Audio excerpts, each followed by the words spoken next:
ओम श्री सद्गुरुदेव भगवान की जय। गुरुर्ब्रह्मा गुरुर्विष्णु गुरुर्देवो महेश्वरा गुरु साक्षात परब्रह्म तस्मै श्री गुरुवे नमः। भगत जनों, मेरे गुरु के प्यारों, संत महात्माओं और गुरु चरणों में रत सभी जीवित प्राणी, मैं सब में रमे राम को प्रणाम करता हूँ।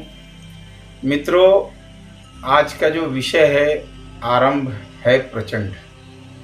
मित्रों, हम बात कर रहे हैं उस समय की जब पूरे संसार का संसार भी नहीं था, तब एक घनघोर अंधकार, सिर्फ अंधकार और कुछ नहीं। उस अंधकार में अपने आप को इतना फैला रखा था कि उसका कोई और छोर था ही नहीं। उसमें कॉन्शियसनेस बोलो, शक्ति बोलो, एक शक्ति जिसके अंदर एक इच्छा प्रकट होती है कि हमें कुछ करना है।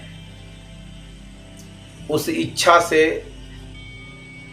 सिर्फ इच्छा मात्र से एक दूसरी चेतना शक्ति उसके सामने प्रत्यक्ष होती है, फिर तीसरी, फिर चौथी।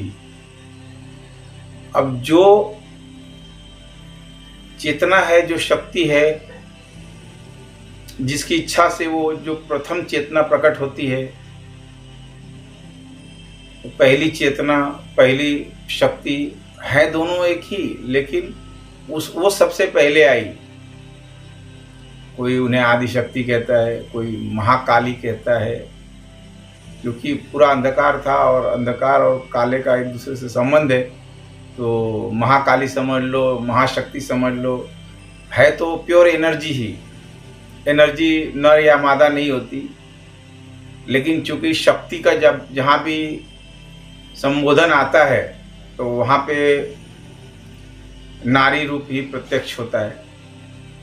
तो उसने अच्छे भाव से, उस एनर्जी ने, उस शक्ति ने अच्छे भाव से इच्छा प्रकट की और वहाँ पे सतोगुण की उत्पत्ति हुई।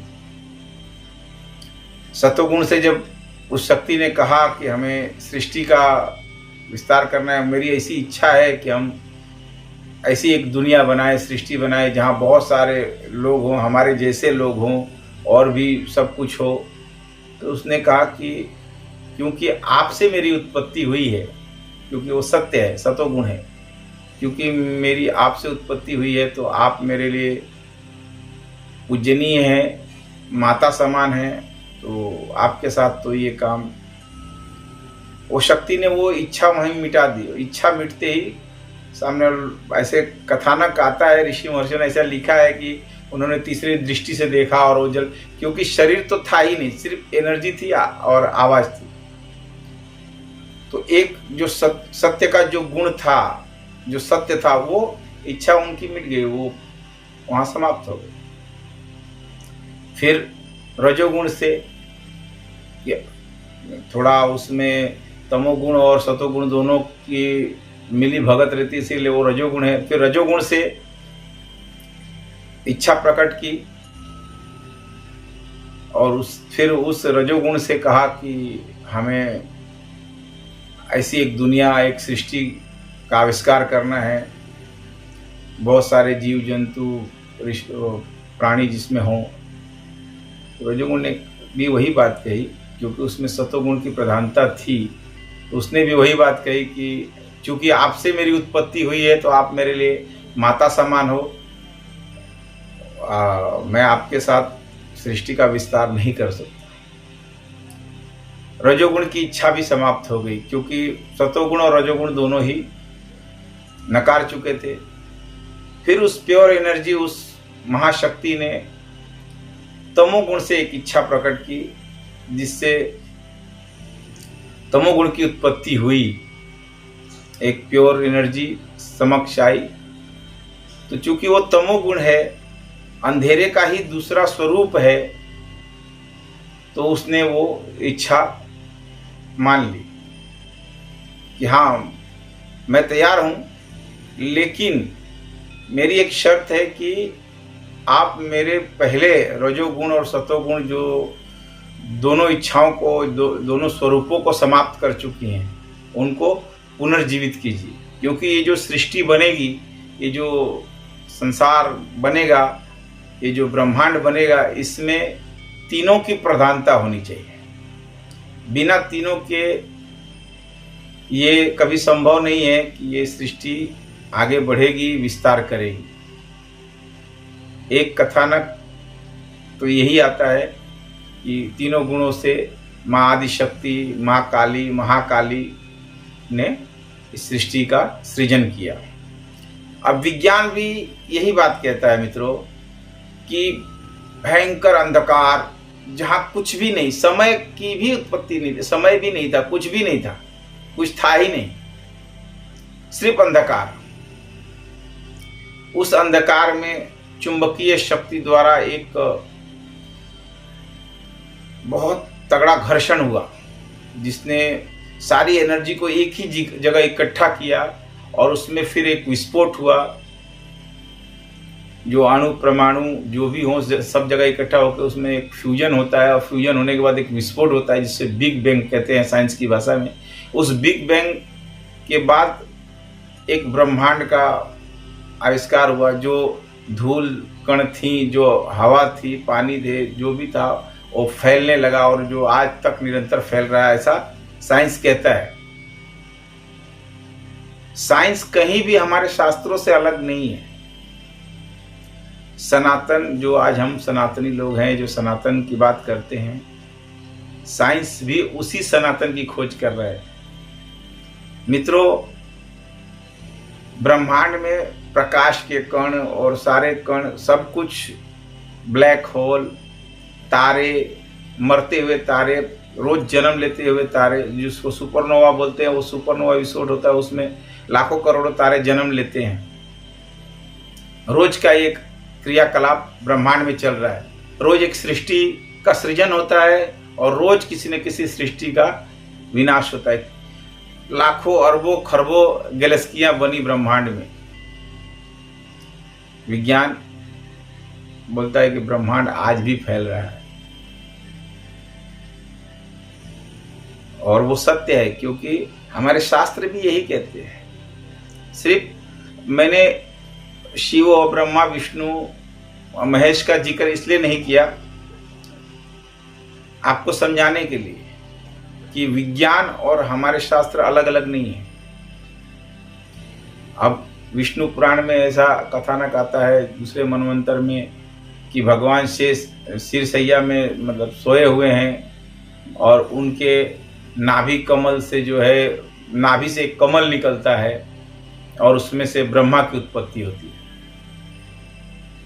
और फिर ब्रह्मा जो है उसी कमल की डंडी को पकड़कर लाखों करोड़ों वर्ष यात्रा करते हैं अपने जड़ तक पहुंचने के लिए, कि मेरी जड़ कहाँ है। मैं जब उन्हें ऐसा लग जाता है कि हाँ भाई, इसका कोई अंत नहीं है और छोर नहीं है, इस पूरे जो भी मल्टीवर्स, यूनिवर्स जो भी कह लीजिए, इस पूरे ब्रह्मांड में सिर्फ मैं ही हूँ, वहाँ उनके अंदर अहंकार जन्म लेता है। जब उन्हें अहंकार होता है तब नारायण उठ के खड़े हो जाते हैं, या विष्णु कहिए, विश्व में जो अणु है वो उठ के खड़े होते हैं और उनसे कहते हैं कि भाई, आप मेरे नाभि कमल से उत्पन्न हुए हैं, इसलिए आपसे पहले मैं आया हूँ और आप मेरे बाद आए हो। तो ये बोलते नहीं नहीं, मैंने आपको ढूंढा है, इसलिए मैं आपसे पहले आया हूँ। दोनों में विवाद होने लगता है। उस विवाद को शांत करने के लिए एक प्योर एनर्जी, एक ऊर्जा, एक स्तंभ वहां उपस्थित होता है, और वो दोनों के विवाद को समाप्त करने के लिए कहता है कि भाई, जो इस स्तंभ का ओर और छोर दोनों पता करके पहले मेरे पास पहुंचेगा, जहां पे अभी ये आवाज आ रही है यहां पहुंचेगा, वही सबसे बड़ा होगा। नारायण नीचे की तरफ जाते हैं, ब्रह्मा ऊपर की तरफ जाते हैं। तभी तो उनके नाम भी नहीं थे, वो एनर्जी ही थी। और क्योंकि दोनों एनर्जी सेम एनर्जी है, सिर्फ इच्छा मात्र से एक दूसरे से उनको भिन्न लग रहा था कि इच्छा हुई और इसलिए उन भिन्नता दृष्टिगोचर हो रही थी। नारायण बहुत नीचे तक गए, कई हजार वर्ष तक की यात्रा की, उस स्तंभ का कोई अंत नहीं मिला, वो लौट आए। ब्रह्मा भी कुछ ऊपर तक गए और उसके बाद से वो भी लौट आए। तो भाई जहाँ लोग मतलब ऐसे शास्त्रों में लिखा है कि केतकी का फूल था, जब कुछ था ही नहीं तो केतकी का फूल कहाँ से आ जाएगा और उसको श्राप कहाँ से मिल जाएगा भाई, या कोई जीव था ही नहीं वहां पे, तो किसी को गवाह बना के लाए ऐसा वैसा कुछ नहीं है। उनके मन ने ऐसा प्रपंच रचा, मन ही केतकी बना वहां पे। वो जो इच्छा स्वरूप धारण किए थे ब्रह्मा, उनके अंदर मन और अहंकार की उत्पत्ति हुई। पहले अहंकार की उत्पत्ति तो पहले हो चुकी थी, अब श्रेष्ठ बनने का लोभ उत्पन्न हो चुका था उनके अंदर, और उसी लोभ ने उनसे छल करवाया, झूठ बुलवाया। वो नीचे आए और उस स्तंभ के सामने फिर बोले कि मैंने तो इसका और फिर पता कर लिया है, और चाहे उसको कसम खाना बोले या जो भी, वो कसम उसम खाने लगे। तो उस स्तंभ से भगवान शिव प्रकट हुए, शिव यानी कल्याण स्वरूप प्रकट हुए, और उन्होंने कहा कि भाई तुम झूठ बोल रहे हो, क्योंकि इस स्तंभ का कोई अंत नहीं है। अब कहने का तात्पर्य मित्रों यही है कि ये लोग जितनी स्पीड से उस स्तंभ का पता लगाने के लिए यात्रा कर रहे थे, उसके कई हजार गुना प्रकाश की गति से भी तेज गति से वो स्तंभ अपने आप को बड़ा कर रहा था। तो उसका अंत, उसके अंत तक पहुंचना कभी संभव था ही नहीं। और नारायण ये बात समझ गए, क्योंकि वो सौम्य थे, वो समझदार थे, वो समझ गए, उनके अंदर ऐसा कोई विकार आया नहीं। तो कल्याण स्वरूप जो शिव हैं, उन्होंने काम बांटे और अपने ही स्वरूप से एक स्वरूप और उत्पन्न किया, जिन्हें शंकर कहा गया। ब्रह्मा, विष्णु, महेश, और तीनों को कार्य दिया गया कि आप सृष्टि का सृजन करें और इसी ब्रह्मांड के अंदर करें। अब थ्योरी ये भी आती है वैज्ञानिकों की कि मल्टी यूनिवर्स हो सकते हैं, और भी ब्रह्मांड हो सकते हैं। शास्त्रों में कई जगह 16 या और सारे ब्रह्मांडों का जिक्र है, क्योंकि श्रीमद् भागवत महापुराण में भी ये जिक्र आता है कि कृष्ण से एक बार जब ब्रह्मा जी मिलने आए तो द्वारपाल से कहे कि जाओ बोलो ब्रह्मा आए हैं, और नारायण या कृष्ण पूछते हैं कि जाके उनसे पूछो कि कौन से ब्रह्मा हैं, 4 मुख वाले हैं कि कौन से। तो जब ब्रह्मा जी अंदर जाते हैं तो देखते हैं कि वहाँ बहुत सारे ब्रह्मा पहले से ही बैठे हैं, किसी का 10 सर है, किसी का 20 सिर है, किसी का 5 है, किसी का 8 है। तो इससे भी एक सिद्ध होता है कि मल्टी यूनिवर्स या और सारे और बड़े ब्रह्मांड हैं, और हर ब्रह्मांड के अपने अपने ब्रह्मा, विष्णु, महेश हैं, अपने अपने ब्रह्मांड का पालन पोषण और सृजन करते हैं। अब सिर्फ इच्छा की वजह से और भ्रम की वजह से, अहंकार की वजह से वो 3 हमें दिख रहे हैं, लेकिन प्योर एनर्जी सतोगुण, रजोगुण और तमोगुण, जहाँ गुणों से भेद होता है, नहीं तो है तो एक ही एनर्जी, एक ही सत्ता, एक ही शक्ति। उसे आदि शक्ति कह लो, परमेश्वर कह लो, ईश्वर कह लो। उसने जो भी इच्छाएं प्रकट की और जब उन्हें कार्य सौंपा तो उन इच्छाओं और उन्हीं के स्वरूप से जो स्वरूप निकले वो देवी देवता कहलाए, और उन्हीं के शरीर से जो नकारात्मकता निकली, जो नकारात्मक चीजें निकली, उससे राक्षसों की उत्पत्ति हुई। जैसे कहा जाता है कि भगवान विष्णु के कान से जो मैल गिरी, उसी से मधु और कैटम नामक 2 दैत्य प्रकट हुए, जिनसे हजारों लाखों वर्ष तक, कई सारे पुराणों और इसमें का मैं आपको मिक्स करके बता रहा हूं समझने और समझाने के लिए। उस दोनों मधु कैटभ से भगवान नारायण ने लाखों करोड़ों वर्ष तक युद्ध किया, वो मर ही नहीं रहे थे, उनकी मृत्यु ही नहीं हो रही थी। तब नारायण ने उनकी स्तुति की, तो उन दोनों ने कहा कि मुझसे वर मांगो। तो ऐसा कथानक है कि भगवान विष्णु नारायण कहते हैं कि आप दोनों की मृत्यु मेरे हाथों हो, ऐसा मुझे वर दीजिए। तो उसके बाद से वो दोनों की मृत्यु होती है। और चूंकि मधु और कैटभ दोनों दैत्यों को भगवान नारायण जब मार देते हैं, मारने के बाद उनके मद से, उनके हाड़ मांस और मद से पृथ्वी की रचना करते हैं। इसीलिए पृथ्वी का एक नाम मेदिनी भी है, क्योंकि मधु कैटभ के ही हाड़ मांस और उनके शरीर से इस पृथ्वी का आविष्कार हुआ था। ऐसा कथानक है, इसमें कितनी सत्यता है वो मैं नहीं जानता।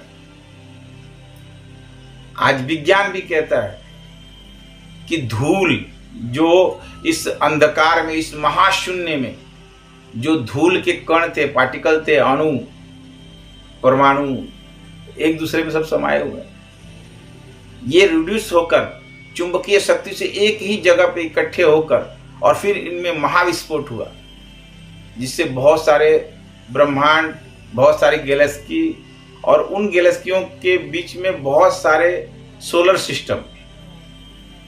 आज विज्ञान ने खोज निकाला है कि बहुत सारे सोलर सिस्टम हैं।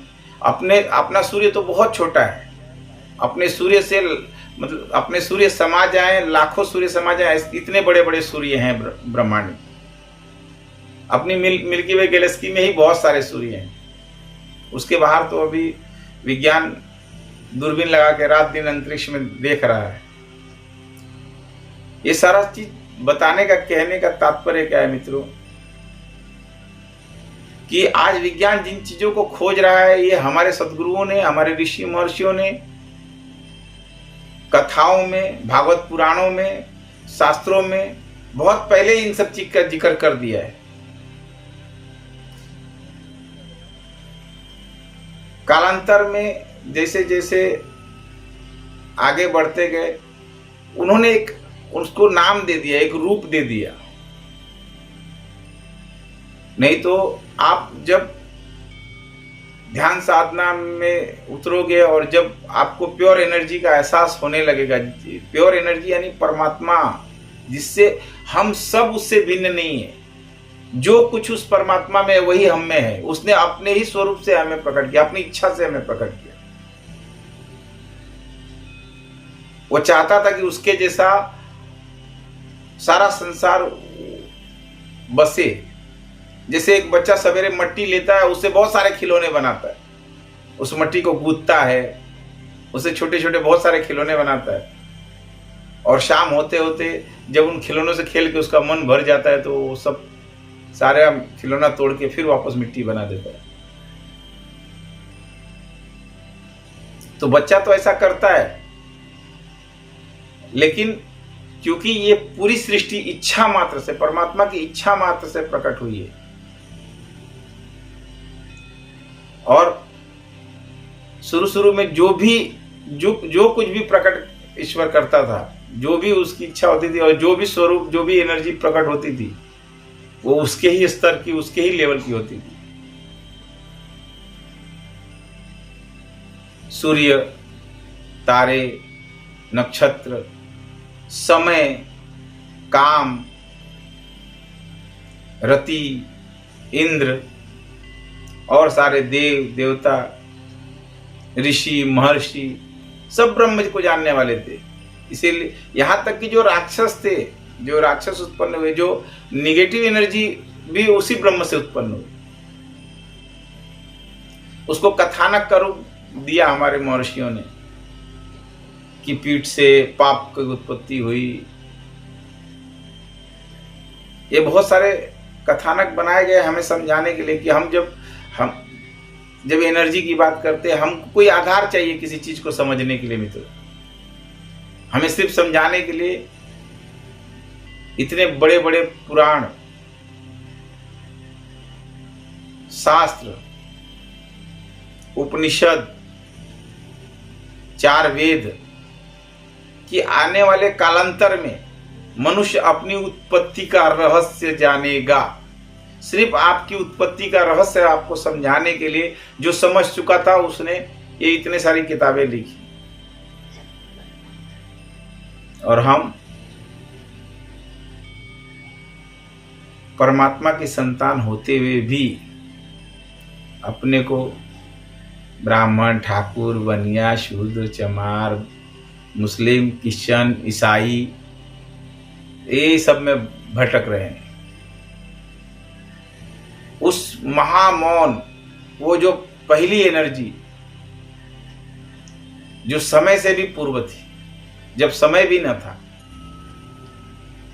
आज अंतरिक्ष में आप चले जाइए, आपके सोलर सिस्टम के बाहर जाएंगे, आपको अंधेरा ही अंधेरा, और अंतरिक्ष में अंधेरा ही है, आपके सोलर सिस्टम में भी अंधेरा है। जब तक सूर्य का प्रकाश किसी ठोस चीज से टकराता नहीं है, वहां उजाला आपको दिखाई ही नहीं देगा, क्योंकि प्रकाश की तरंगे उनके अंदर कोई मास नहीं होता, वो आपके बॉडी को पार करके आगे निकल जाएंगी। वो जब तक किसी चीज से टकराएंगे नहीं, वो रिफ्लेक्ट नहीं होंगी। अंधेरा प्रकाश के अस्तित्व का कारण है मित्रों। आपको शायद पता न हो, विज्ञान अभी ब्लैक पार्टिकल ढूंढ रहा है ब्रह्मांड में। सबसे प्रथम जो इस ब्रह्मांड में था उस ब्लैक पार्टिकल को, और हम लोग उसी ब्लैक पार्टिकल को महाकाली के नाम से जानते हैं। और जो तमोगुण से उत्पन्न जो प्योर तीसरी एनर्जी थी वो महाकाल, शिव। जब देवी भागवत पुराण पढ़ेंगे तो उसमें देवी से उत्पत्ति बताई जाती है। जब हम विष्णु पुराण वगैरह पढ़ते हैं तो उसमें नारायण से उत्पत्ति लेखक लिखते हैं। शिव पुराण में शिव से ही सबकी उत्पत्ति बताई जाती है।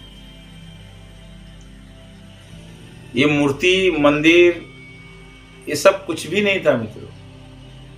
और हमारे ऋषि महर्षि जानते थे कि एक दिन हमारी जो ये आने वाली पीढ़ी है ये आपस में लड़ने लगेगी। कोई शाक्त धर्म अपनाएगा, कोई शैव, कोई वैष्णव, आपस में ही लड़ेंगे।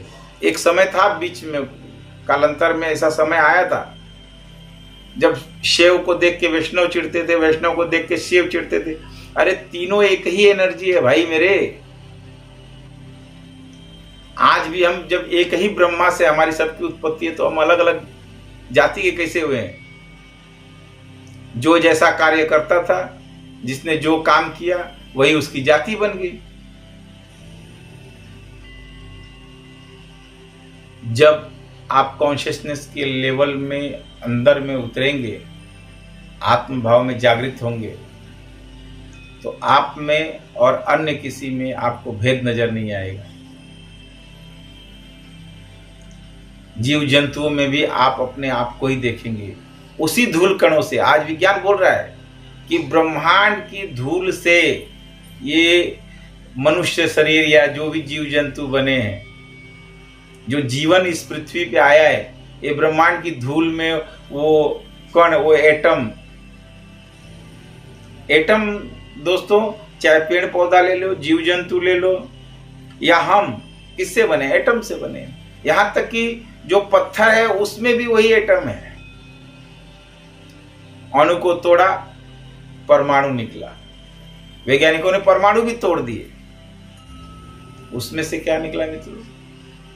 3 चीजें निकली, इलेक्ट्रॉन, प्रोटॉन और न्यूट्रॉन। तीनों एक दूसरे की परिक्रमा करते हैं।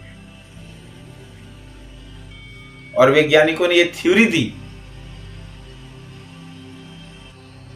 कि इस ब्रह्मांड में या इसके बाहर के ब्रह्मांड में जो कुछ भी है एटम की वजह से है, अणु की वजह से है। हमारा पालन पोषण, हम जीवित हैं, हम दिखाई दे रहे हैं, या मृत होने के बाद भी ये हम बोल रहे हैं, चल रहे हैं, हंस रहे हैं, सब खत्म हो जाएगा, लेकिन एटम कभी खत्म नहीं होगा। वो क्रिया की प्रक्रिया होगी, वो अपना स्वरूप। तो हमारे ऋषि महर्षि भी यही बात कहते हैं कि पंचतत्व या रचित शरीर भी नहीं मिटता है मित्रों। ये जो 5 तत्व और 25 प्रकृति से जो शरीर बना है, ये भी कभी मिटता नहीं है, कभी समाप्त नहीं होता है। ये भी अपने अपने स्वरूप में विलीन हो जाता है। सद्गुरु भगवान के चरणों में अपनी निष्ठा बनाए रखिए। श्वासों में समा सके ऐसा कोई भी छोटा परमात्मा का नाम जिसे आप आसानी से जप सको, आसानी से ध्यान कर सको। थोड़ी देर प्राणापान करो, सांसों को स्थिर करो। सांस जब आसानी से आने जाने लगे, मन को देखने को लगा दो, मन देखे, दूसरा कुछ करना नहीं, शांति से देखते रहो कि क्या हो रहा है। बहुत सारे विचार आएंगे जाएंगे, उन विचारों को भी देखते रहो, दृष्टा बन जाओ। महामौन जो तुम्हारा शुद्ध अस्तित्व है वही तुम हो। जब उस अस्तित्व को पहचानने लग जाओगे जिसका मैंने जिक्र किया सबसे प्रथम में, जब कुछ नहीं था, वही कुछ नहीं तुम हो। और जिस दिन तुम्हें ये चीज़ समझ में आ जाएगी दोस्तों, आप तो सत्संगी हो, गुरु के शरणागति हो, जिस दिन ये चीज़ समझ में आ जाएगी कि आप वही प्योर एनर्जी हो, आप शरीर नहीं हो, तो झगड़े मिट जाएंगे, जाति पाति के भेद मिटेंगे और आप अपने स्वरूप को अपने अंदर ही पहचानने लग जाओगे। चाहे वो गुरु के रूप में आके आपसे कहे, पिता के रूप में आके कहे, उस इच्छित देव को जिसे आप पाना चाहते हो आपके हृदय, क्योंकि इच्छा से ही ये सृष्टि बनी है। इच्छा ते जग उपजाया, गुरु नानक देव जी कह रहे। तो इच्छा अगर करनी है तो उस परम को जानने की, उस महामौन में मौन हो जाने की और सदगुरु के चरणों में लीन हो जाने की। भगत जनों, मैं कोई महात्मा नहीं, कोई संत नहीं, अपने गुरु का एक छोटा सा भगत हूँ, आप सबके चरणों का दास हूँ। मेरी यही औकात है, यही मेरी समझ है। मैं जो कुछ भी ध्यान मार्ग से या गुरु के वचनों से जो कुछ भी छान के निकाल पाता हूँ और जो मुझे समझ में आता है, मैं जरूरी नहीं है कि मैंने जो कहा वो सत्य हो, लेकिन मैंने जो समझा, जितना जाना कि इस अंतरिक्ष की धूल आपका ये मित्र आपको प्रणाम करता है, आपके अंदर रमे राम को प्रणाम करता है। सद्गुरु भगवान की जय। सद्गुरु का आशीष आप सब पे सदा बना रहे। ओम श्री सद्गुरुदेवाय नमः।